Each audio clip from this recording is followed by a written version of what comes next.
নমস্কার বন্ধুরা, education culture এই ইউটিউব চ্যানেলে আপনাদের স্বাগতম। তো আজকে আমি একটা অত্যন্ত গুরুত্বপূর্ণ টপিকে আপনাদের সাথে কথা বলবো, যেটা অলরেডি আপনারা কিন্তু থাম্বনেল এবং টাইটেল থেকে বুঝতেই পেরেছেন। আজ আমি আলোচনা করব WBJEE এক্সাম 2026 নিয়ে।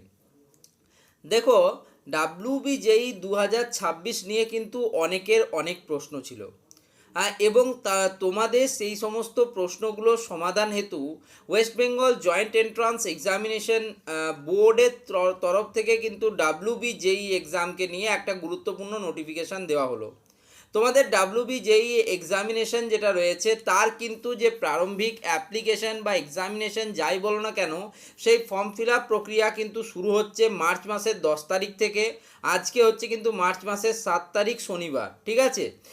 10 তারিখ থেকে তোমাদের কিন্তু অর্থাৎ রবি, সোম এবং মঙ্গলবার, ঠিক আছে, 8, 9 এবং 10 অর্থাৎ মঙ্গলবার থেকে শুরু হচ্ছে তোমাদের কিন্তু WBJEE অর্থাৎ ওয়েস্ট বেঙ্গল জয়েন্ট এন্ট্রান্স এক্সামিনেশনের form fill up process. Okay, এবার তোমাদের এক্সাম বিষয়ে তারা যেটা জানিয়েছে, তোমাদের যে এক্সামিনেশান, সেই এক্সামিনেশান কিন্তু হতে চলেছে 24 তারিখ অর্থাৎ 24 মে 2026-এ। যদিও এখানে একটা টেন্টেটিভ ডেট বলে কিন্তু কথাটি লেখা আছে, যেহেতু তোমরা জানো যে বিধানসভা ইলেকশান 2026-এর যে ইলেকশন রয়েছে সেটা কিন্তু মোস্ট ইম্পর্ট্যান্ট একটা ইলেকশন রয়েছে ওয়েস্ট বেঙ্গলের ক্ষেত্রে, ফলে তার ডেট এখনও কিন্তু অ্যানাউন্স হয়নি। এবং সেই ডেটের উপরে অর্থাৎ ইলেকশনের ডেটের উপর নির্ভর করবে কিন্তু ডেটের কিছু পরিবর্তন হবে কি না। যদি দেখা যায় যে ইলেকশন আগেই কন্ডাক্ট হয়ে গেল, সেক্ষেত্রে খুবই ভালো কথা। যদি না হয়, যদি দুটো ডেট কাছাকাছি পড়ে বা ক্ল্যাশ করে যায়, সেক্ষেত্রে কিন্তু WBJEE এক্সাম কিন্তু ডেটটা সেটা চেঞ্জ হতে পারে, তাই সেখানে কিন্তু টেন্টেটিভ কথাটা উল্লেখ করা আছে। তো চলো তোমাদের দেখিয়ে দিই একদম গুরুত্বপূর্ণ নোটিশটা একদম ওয়েবসাইট থেকে, যাতে তোমাদের বুঝতে কোনো অসুবিধা না হয় এই বিষয়টা। দেখো, আমি চলে এসেছি কিন্তু WBJEE বোর্ড অর্থাৎ West Bengal joint entrance examination বোর্ডের একদম অফিসিয়াল ওয়েবসাইটে। তো এখানে যদি তোমরা আসো, এটা কিন্তু রয়েছে, দেখো 2025 সালের দেখাচ্ছে। আমি 2026 সালে চলে যাব। WBJEE অর্থাৎ ওয়েস্ট বেঙ্গল জয়েন্ট এন্ট্রান্স এক্সামিনেশনের কি বলছে। তো দেখো, এখানে দেখতেই পাচ্ছ যে ইন্ট্রোডাকশানে লিখেছে তোমাদের এক্সামিনেশন হচ্ছে কিন্তু রবিবার 24 May 2026, date of examination 24 May 2026 Sunday. Online তোমাদের যে রেজিস্ট্রেশন প্রক্রিয়া বা অ্যাপ্লিকেশন ফর্ম ফিল আপ প্রক্রিয়া সেটা শুরু হচ্ছে 10ই মার্চ 2026 থেকে, এবং সেটা চলবে কিন্তু 5 এপ্রিল 2026 পর্যন্ত, 5/4/2026 অবধি, যেটা আমি তোমাদের বললাম।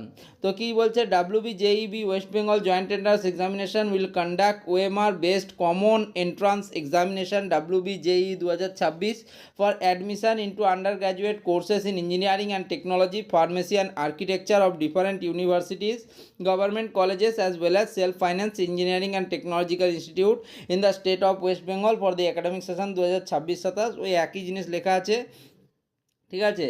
টাইম টেবিলটা কী বলছে দেখো, টাইম টেবিলটা আমরা ডাউনলোড করে তোমাদেরকে দেখিয়ে দিচ্ছি। অবশ্য যে ডেটগুলো শিডিউলগুলো বলা হলো সেটাই রয়েছে। দেখো, online application with payment of fees রয়েছে 10 তারিখ থেকে, মঙ্গলবার থেকে চলবে 5 এপ্রিল পর্যন্ত, 5/4/2026 অবধি সানডে। অনলাইন কারেকশান উইন্ডো থাকছে তোমাদের 7 তারিখ থেকে 9 তারিখ অর্থাৎ 7 এপ্রিল থেকে 9 এপ্রিল পর্যন্ত। তোমাদের অ্যাডমিট কার্ড রিলিজের যে ডেট সেটা রয়েছে দেখো 15/5 অর্থাৎ 15 মে 2026 থেকে 24 মে 2026 পর্যন্ত, ঠিক আছে, তোমরা করতে পারবে। এবং তোমাদের 24 তারিখে থাকছে এক্সামিনেশান অর্থাৎ 24 মে 2026-এ তোমাদের এক্সামিনেশান থাকছে। তোমরা জানো WBJEE দুটো পেপার, একটা হচ্ছে ম্যাথামেটিক্স এবং দ্বিতীয় পেপার হচ্ছে ফিজিক্স অ্যান্ড কেমিস্ট্রি। তো সেই ম্যাথামেটিক্সের পেপার হবে সকাল 11টা থেকে 1টা, মাঝে 1 ঘন্টার একটা ব্রেক থাকবে, এবং তোমাদের ফিজিক্স অ্যান্ড কেমিস্ট্রির পেপার হবে দুপুর 2টো থেকে 4টে পর্যন্ত, ঠিক আছে। রেজাল্টের ডেট কিন্তু এখনও অ্যানাউন্স হয়নি, সেটা পরে অ্যানাউন্স করা হবে। তো এখানে কিন্তু তোমরা দেখতেই পাচ্ছ লেখা রয়েছে, দেখো অল ডেটস আর টেন্টেটিভ। ঠিক আছে, পরিবর্তনশীল কিন্তু সমস্ত ডেটগুলোই, and can be change in extraordinary circumstances. যদি দেখা যায় অপ্রীতিকর বা অস্বস্তিকর কোনো পরিবেশ তৈরি হয়, সেক্ষেত্রে কিন্তু বা অভাবনীয় কোনো পরিস্থিতি তৈরি হয়, সেক্ষেত্রে কিন্তু এই ডেটগুলোর পরিবর্তন হতে পারে। এটুকুই বলেছে, এটুকুই আমিও তোমাদের সাথে শেয়ার করলাম। আশা করি ভিডিওটা ভালো লাগবে। ভিডিওটা ভালো লাগলে ভিডিওটিকে লাইক করো, বন্ধুদের মধ্যে শেয়ার করো, চ্যানেলটিকে সাবস্ক্রাইব করে রাখো। ধন্যবাদ সকলকে।